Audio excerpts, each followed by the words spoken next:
오늘 하나님 말씀 보겠습니다. 오늘 하나님의 말씀은 창세기 39장 1절에서 3절까지 말씀입니다. 창세기 39장 1절에서 3절까지 말씀입니다. 우리 함께 읽도록 하겠습니다. 창세기 39장 1절에서 3절까지 말씀 함께 읽겠습니다. 시작. 요셉이 이끌려 애굽에 내려가매 바로의 신하치 대장 애굽 사람 보디발이 그를 그리로 데려간 이스마엘 사람의 손에서 요셉을 산이라.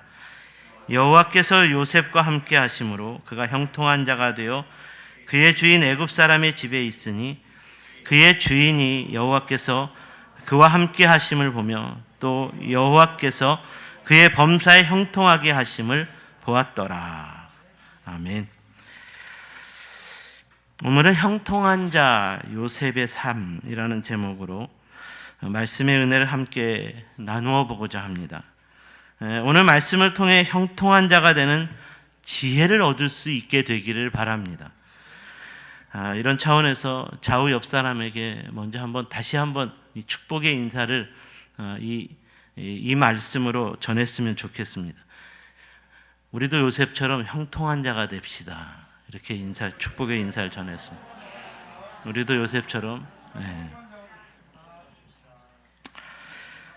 일반적으로 사람들은 형통을 위해 기도하기를 좋아합니다. 형통을 좋아합니다. 주님, 오늘도 모든 일에 형통한 자가 되게 해주십시오. 아마 이 기도는 우리 모두의 매일매일의 기도 제목이기도 할 것입니다.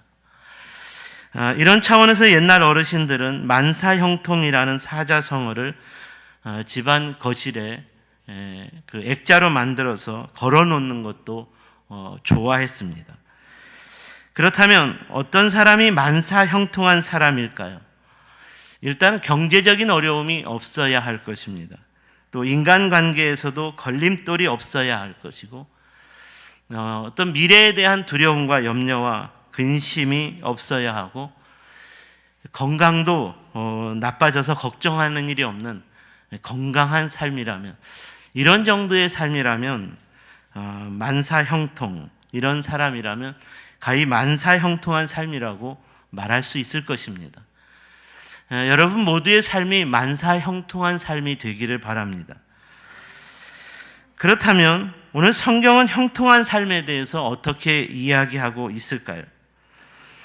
성경은 우리가 생각하는 이 형통과 반대로 이야기하는 경향이 항상 있습니다.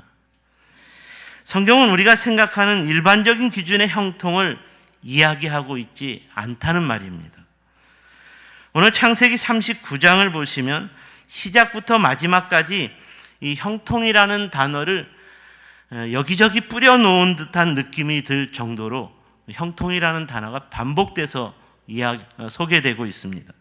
2절 말씀에 여호와께서 요셉과 함께 하심으로 그가 형통한 자가 되어, 3절에 또 여호와께서 그의 범사에 형통하게 하심을 보았더라.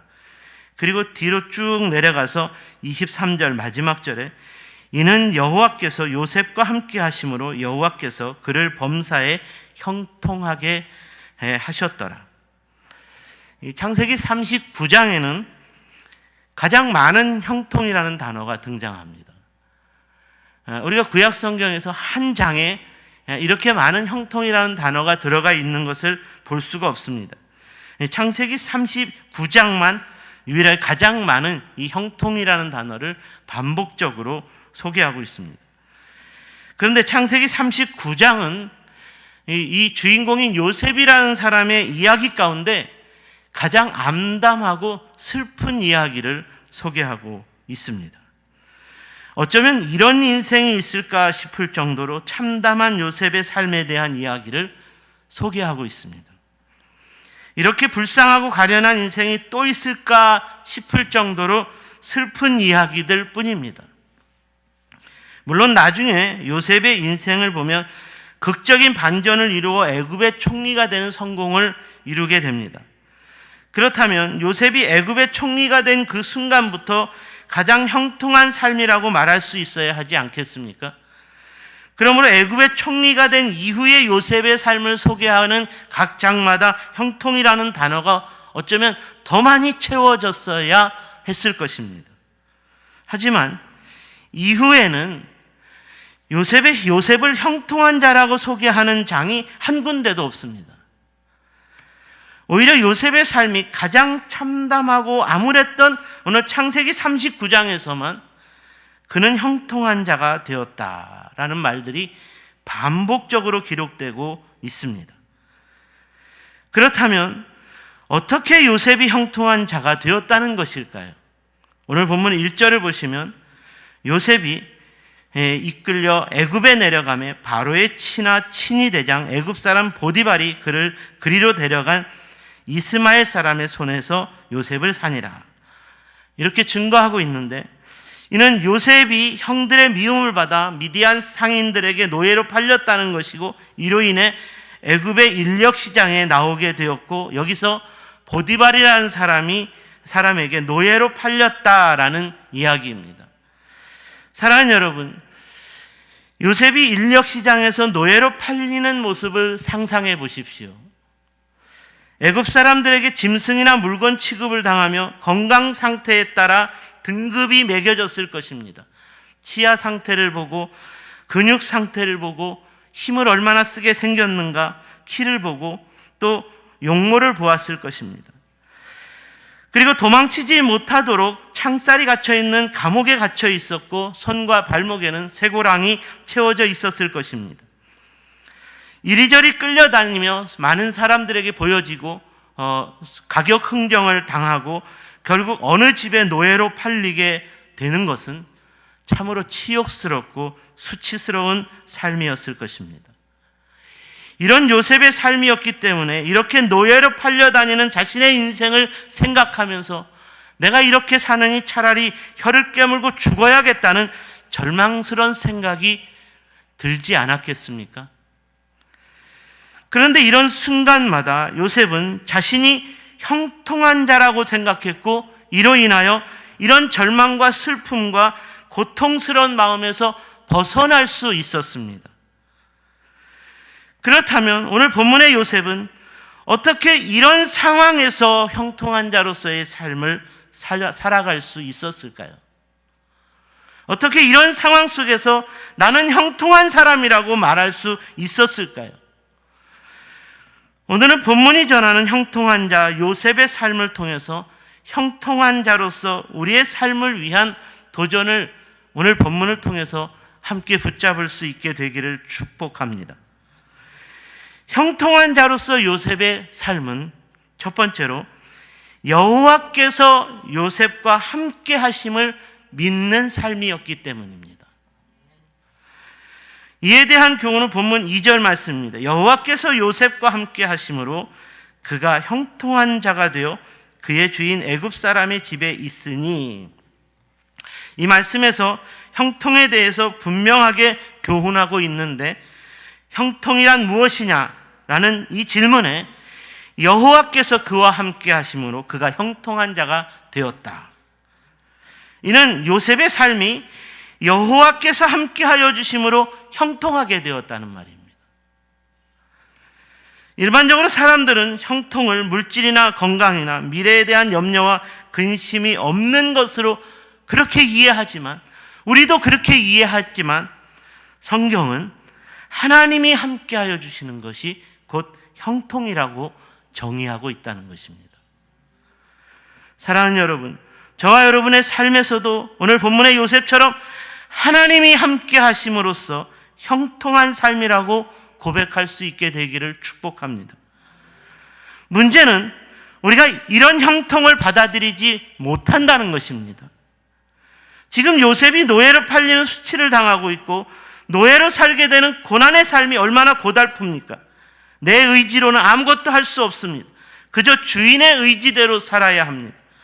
주인의 마음에 들지 않으면 때로는 매를 맞기도 하고 밥도 굶어야 합니다. 이렇게 고통스러운 삶에서 어떻게 요셉은 형통이라는 단어를 떠올릴 수 있을까요? 지금 나의 삶은 고난이 끝이 없는 바닥에 밑바닥과 같은 삶인데 어떻게 내가 형통하다고 말할 수 있겠습니까? 도무지 형통이라는 이 단어를 받아들일 수 없는 그런 삶이었다는 말입니다. 그럼에도 불구하고 오늘 본문의 요셉은 여호와 하나님이 나와 함께 하셔서 내가 형통한 자가 되었다라고 말씀하고 있다는 것입니다.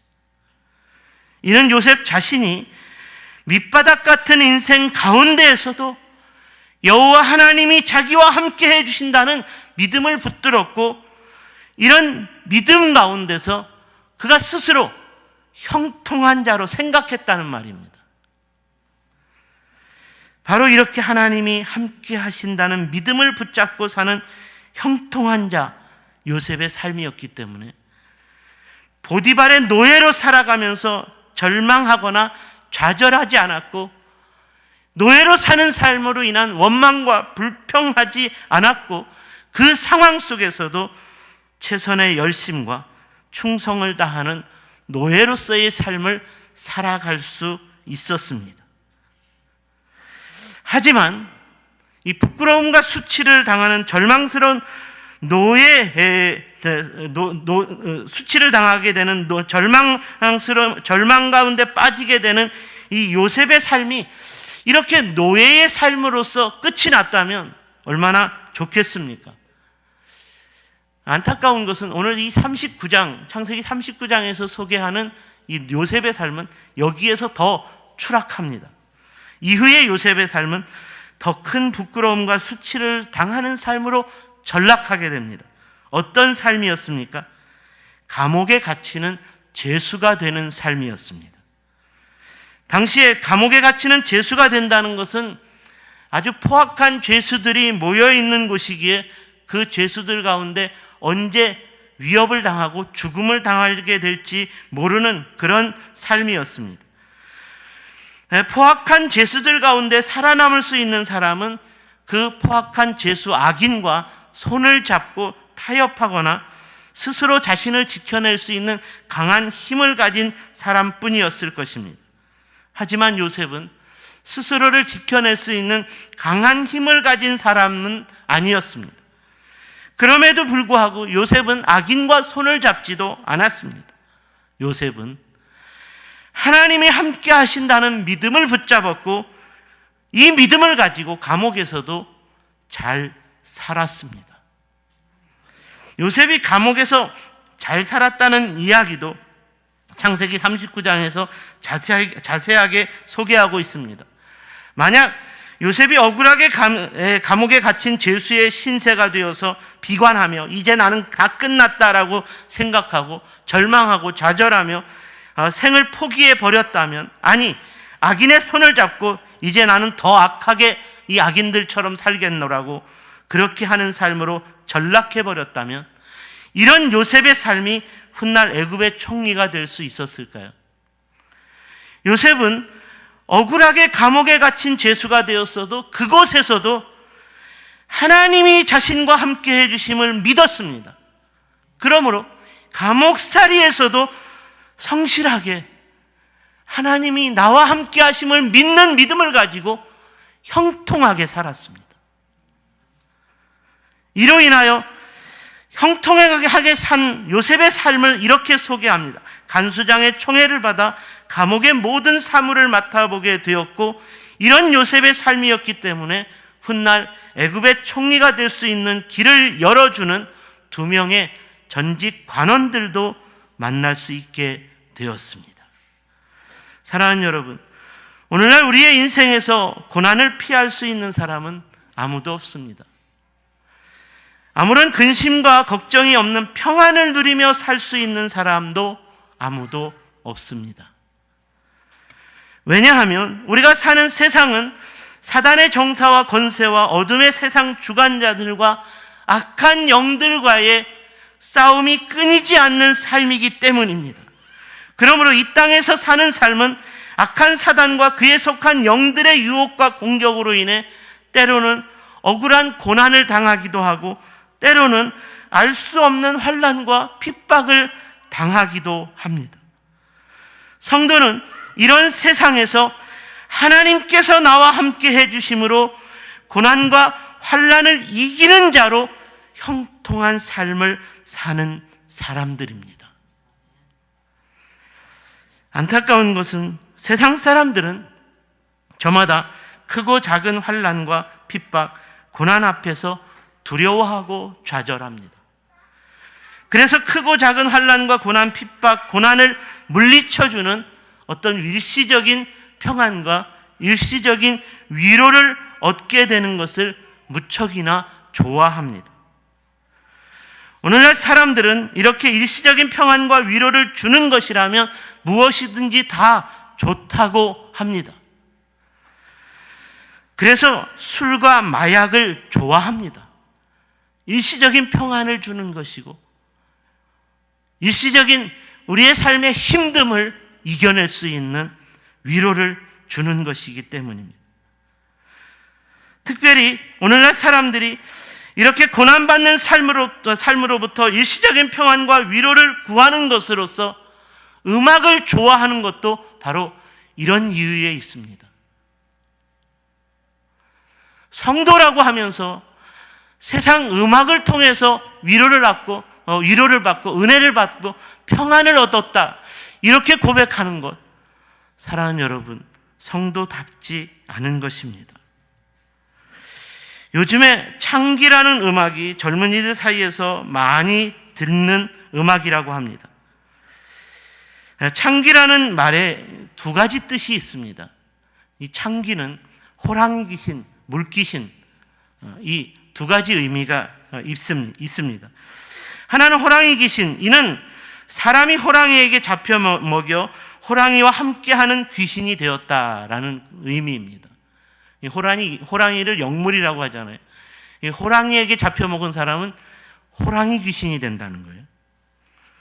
그리고 또 다른 하나는 물귀신, 이 또한 사람이 물에 빠져 죽어서 물과 함께하는 귀신이 되었다라는 뜻입니다. 그런데 이 창기라는 노랫말 내용을 보면 아주 괴이합니다. 호랑이에게 잡혀 죽어서 호랑이 귀신이 된 창기가 고통스러운 귀신의 삶으로부터 벗어나기 위해서는, 귀신으로부터 벗어나는 자유와 평안을 누리기 위해서는 또 다른 사람이 호랑이에게 잡혀 먹혀 귀신이 되어지면, 호랑이 귀신이 되어지면 임무교대가 되고 자신이 그 호랑이 귀신으로 사는 삶으로부터 벗어날 수 있다는 것입니다.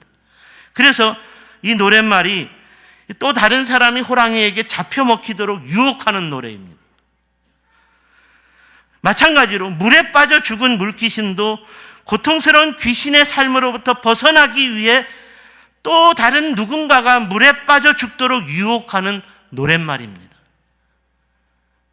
그 우리말에 물귀신처럼 물고 늘어진다는 말이 바로 이런 데서 유래한 것입니다.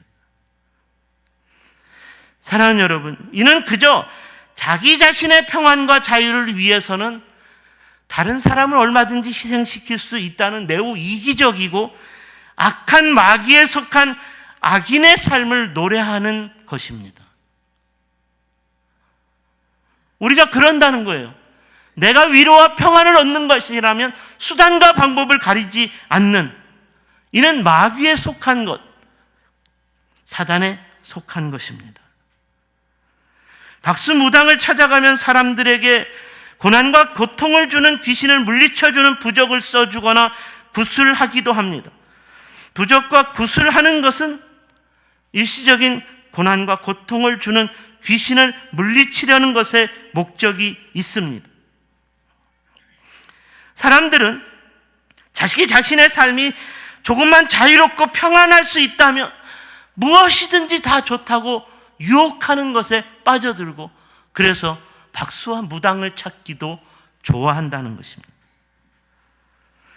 사랑하는 여러분, 이렇게 자기의 평안과 축복을 구하며 사는 삶이 진정 성도의 삶일까요? 이렇게 평안하고 이렇게 위로한 것으로 인해 나는 행복하다, 아무 근심과 염려가 없다라고 말하며 사는 삶이 진정 성도의 삶일까요? 사도 바울은 이 땅에서 성도의 삶은 사단 마귀와의 싸움을 싸워야 하는 영적 전쟁이 벌어지는 삶이라고 했습니다.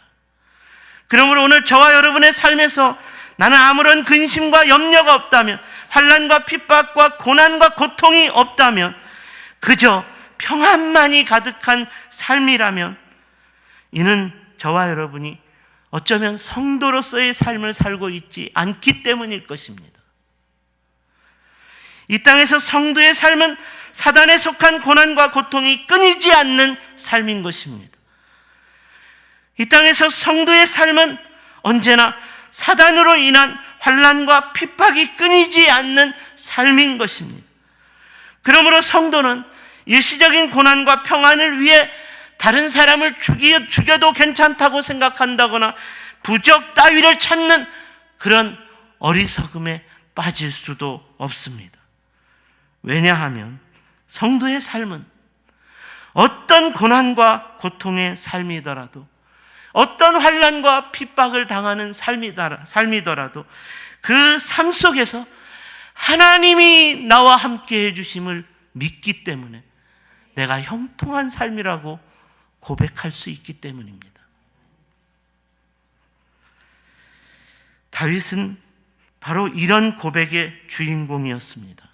다윗도 고난받는 삶이었는데 다윗이 이렇게 고백합니다. 내가 고난 가운데 있을 때 주의 지팡이와 주의 막대기가 나를 안위하셨나이다. 사랑하는 여러분, 비록 우리의 인생이 고난의 밑바닥 가운데 있을지라도, 해결되지 않는 이 고난의 문제가 있다 할지라도 그 가운데에서 하나님이 나와 함께 하심으로 하나님께서 나를 도와주시는 삶이기 때문에 우리도 다윗처럼, 그리고 요셉처럼 형통한 삶이라고 고백할 수 있기를 바랍니다. 두 번째로, 여호와께서 요셉과 함께 하심을 보여주는 삶이었습니다. 이에 대한 말씀은 본문 3절을 보시면 좋겠습니다. 그의 주인이 여호와께서 그와 함께 하심을 보며 또 여호와께서 그의 범사에 형통하게 하심을 보았더라. 이 말씀에서 우리가 주목해야 하는 관점은 요셉이 아닌 요셉의 주인인 보디발이 이 말씀에 주어로 사용되고 있다는 것입니다. 그러니까 보디발이 요셉의 삶 가운데 하나님께서 함께 하심으로써 그의 범사가 형통하게 된 것을 보았다라는 말입니다. 이는 형통한 자 요셉의 삶을 통해 보디발이 하나님께서 그와 함께하는 삶이었다는 것을 깨달을 수 있게 되었다는 말입니다. 이는 고난 속에서도 형통한 자 요셉의 삶을 통해 하나님의 구원 역사를 알고 믿게 되는 사람들이 점점 많아지는 시온의 부흥을 소개하고 있는 말입니다. 그러므로 오늘 말씀 이후에 계속되는 요셉의 삶을 통해서도 요셉의 주변의 사람들이 하나님과 함께 하심을 보여주는 시온의 부흥이 계속 일어났음을 증거하고 있습니다. 요셉이 억울한 누명을 쓰고 감옥의 죄수가 되었습니다. 하지만 그 감옥에서 간수장도 요셉의 삶을 통해 하나님이 함께 하시는 형통한 삶이라는 것을 보게 되었고, 이로 인하여 요셉의 하나님을 만나게 되는 시온의 부흥이 일어났다는 것입니다. 어디 간수장뿐이겠습니까? 간수장이 요셉을 하나님이 함께 하시는 사람으로 신뢰하는데 감옥에 있는 모든 사람들도 요셉은 다르다. 요셉은 하나님이 함께 하시는 사람이다. 요셉은 하나님이 함께하는 사람이기에 형통한 사람이다. 이렇게 보게 되었다는 것입니다. 이렇게 인정하게 되었다는 것입니다. 이렇게 요셉과 함께 하시는 하나님을 보게 되는 부흥의 역사는 감옥에 갇힌 바로의 간원장 두 사람을 통해서 더욱 절정으로 치닫게 되었습니다. 술 맡은 간원장과 떡 굽는 간원장이 동시에 꿈을 꾸었습니다.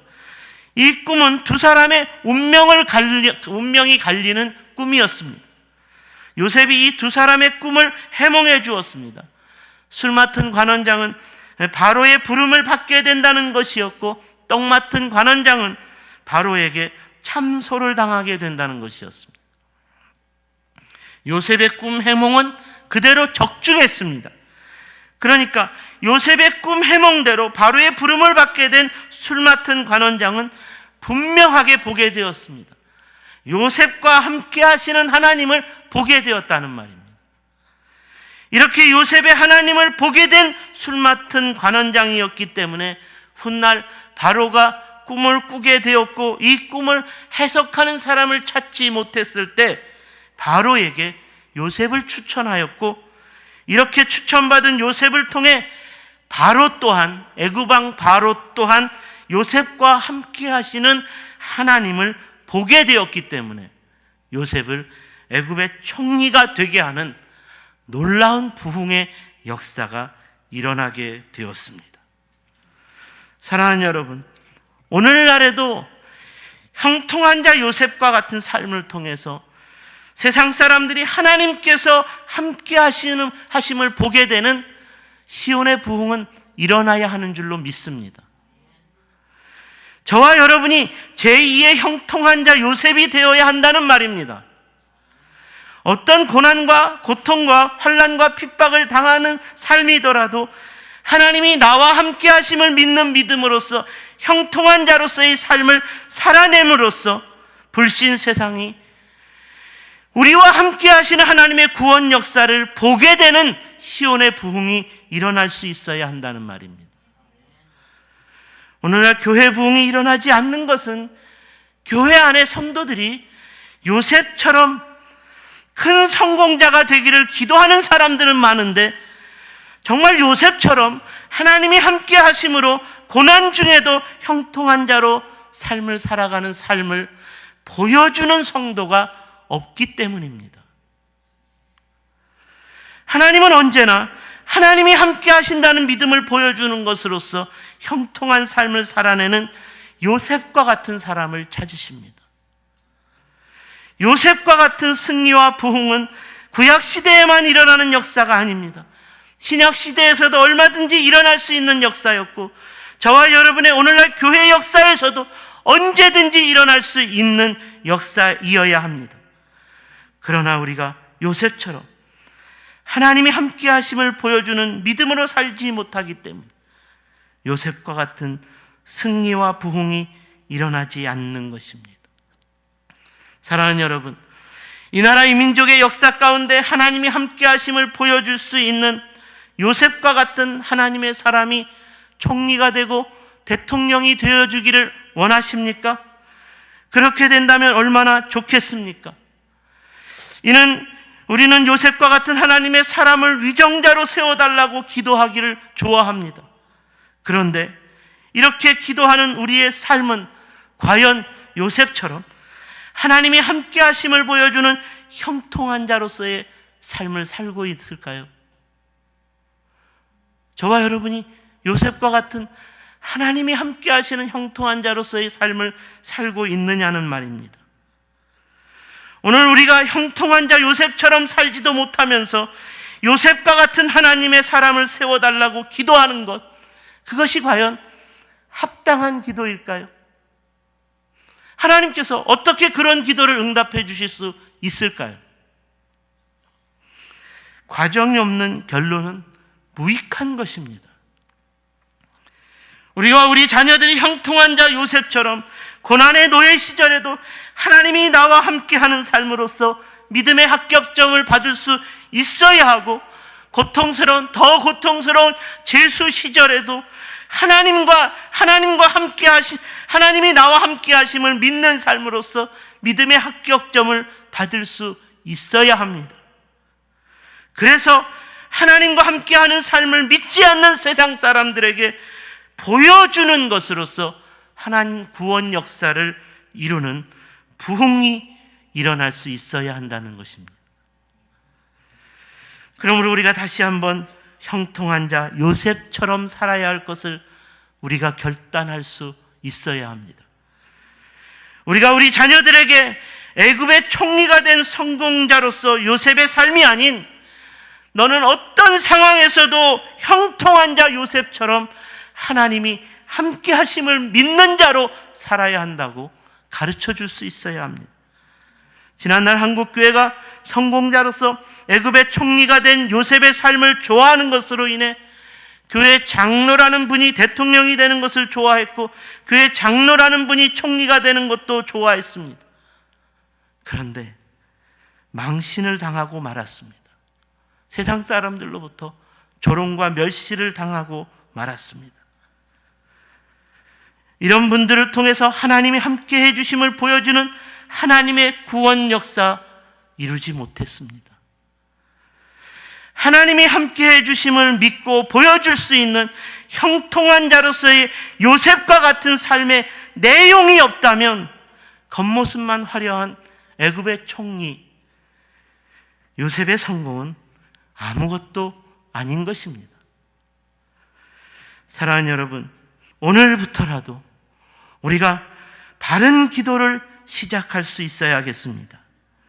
우리나라와 민족의 역사 가운데 형통한 자 요셉과 같은 사람이 총리가 되고 대통령이 될 수 있게 해주십시오. 이를 위해 우리가 우리 자녀들에게도 형통한 자 요셉처럼 바른 신앙의 돌을 붙들고 살 수 있도록 가르쳐 주어야 합니다.